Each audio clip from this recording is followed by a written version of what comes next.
nombre es Jesús Adrián Agiola Pérez y hoy les vengo a explicar sobre el control de motores de corriente directa. La materia de ese tema pues vendría siendo la materia de control de máquinas eléctricas. Bueno, esta materia es instruida o dada por el maestro García Irigoyen Jaime Mario. A continuación, pues les daré una pequeña introducción de lo que vendría siendo esto. La introducción, hablando un poco acerca de los motores. El motor de corriente directa sabemos que es un actuador electromecánico formado básicamente por un estator o devanado de campo y un rotor o armadura. El comportamiento dinámico del motor eléctrico se describe generalmente como un sistema de ecuaciones diferenciales, el cual debe de reproducir lo más cercano posible a los fenómenos eléctricos y mecánicos que están presentes en el motor. El motor de corriente directa es uno de los actuadores eléctricos de más amplio uso, ya que su versatilidad, variedad de tamaño, facilidad de control lo hacen preferible sobre los motores de corriente alterna. Principalmente las aplicaciones tal vez como automatismo, robótica, entre otras.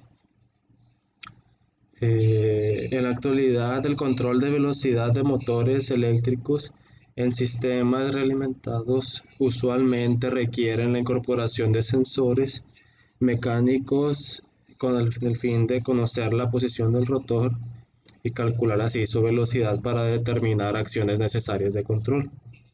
Sin embargo, la presencia de estos sensores requiere un espacio adicional en el motor para su montaje y mantenimiento, lo cual esto puede elevar el costo del controlador.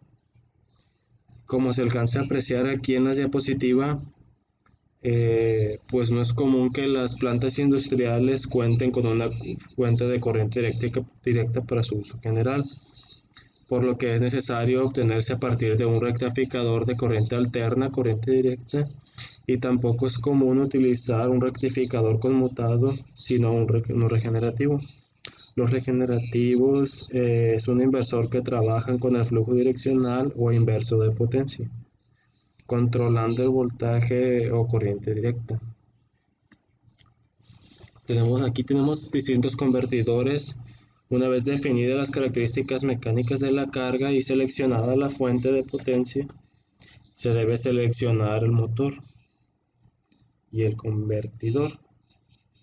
Aquí en esta imagen se muestra una tabla con los distintos tipos de convertidores con su respectiva función.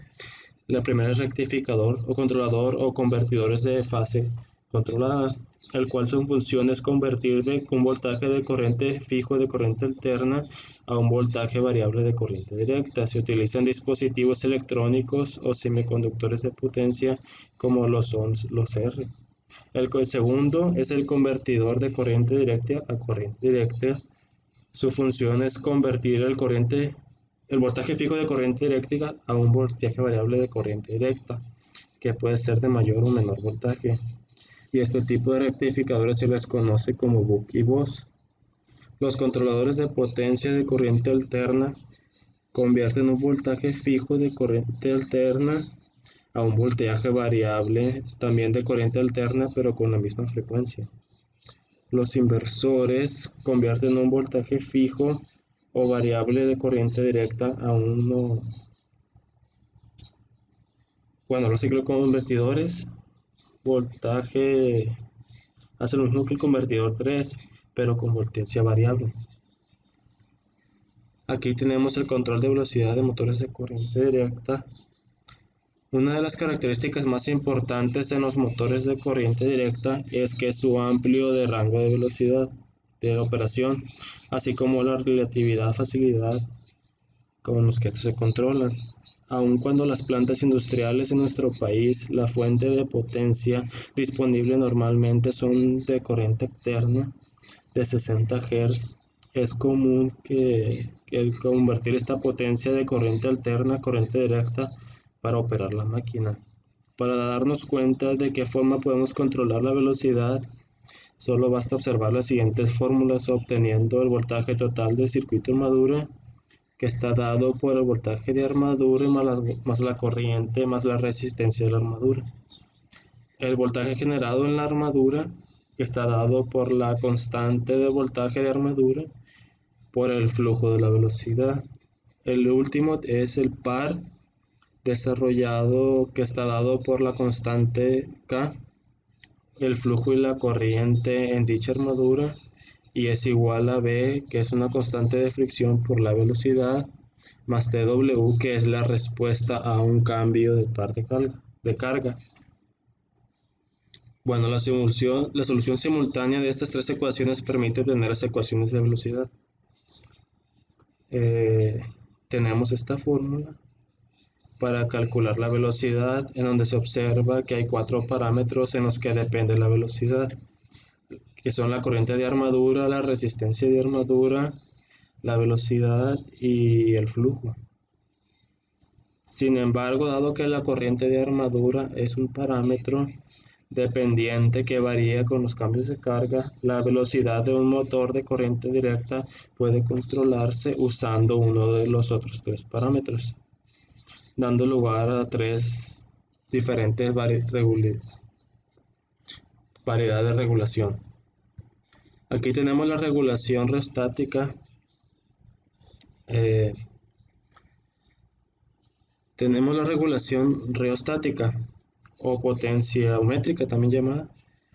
Aquí manteniendo el voltaje con el cual se alimenta la armadura, así como el flujo constante, puede reducirse la velocidad en su valor nominal, aumentando la resistencia de armadura con un rióstato conectado en serie con un potenciómetro. Sin embargo, el consumo de potencia en el rióstato aumenta conforme sea mayor la velocidad. Se conecta en serie con un potenciómetro. El consumo de potencia en el rióstato aumenta conforme sea mayor la caída de velocidad.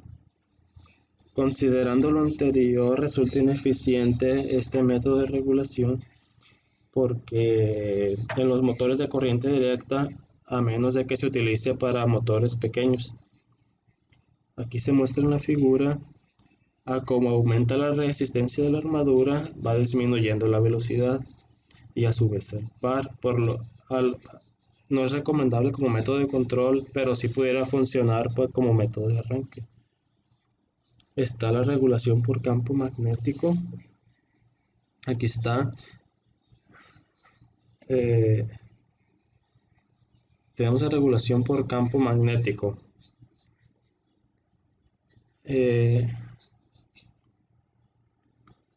Aquí, dado que el par es directamente proporcional al producto de la corriente de armadura por el flujo de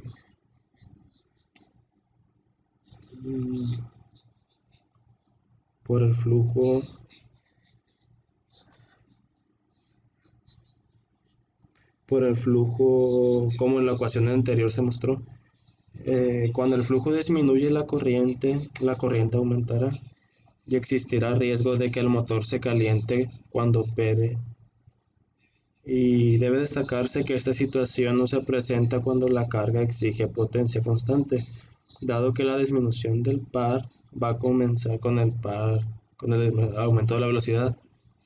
Tenemos la regulación por voltaje de armadura, aquí manteniendo el flujo en su valor nominal y variando el voltaje alimentado a la armadura entre 0 y valor nominal. Entonces la velocidad va a variar entre 0 y también la nominal. Este método de regulación exige la presencia de un dispositivo que permite variarnos el voltaje con el cual se alimenta la armadura. Es el más utilizado este método porque proporciona un rango amplio de variación de velocidad y permite operar el motor con una plena capacidad de par en todo rango de control. Ahora tenemos lo que es la selección del motor. Existen dos métodos eficientes para regular la velocidad del motor, ya sea variando el voltaje de armadura o variando el flujo. Para la selección del método, este depende de la carga de la máquina. También tenemos que para el máximo estado de potencia nominal sobre la velocidad nominal, que es esta fórmula. Y esto sería todo acerca de esta presentación.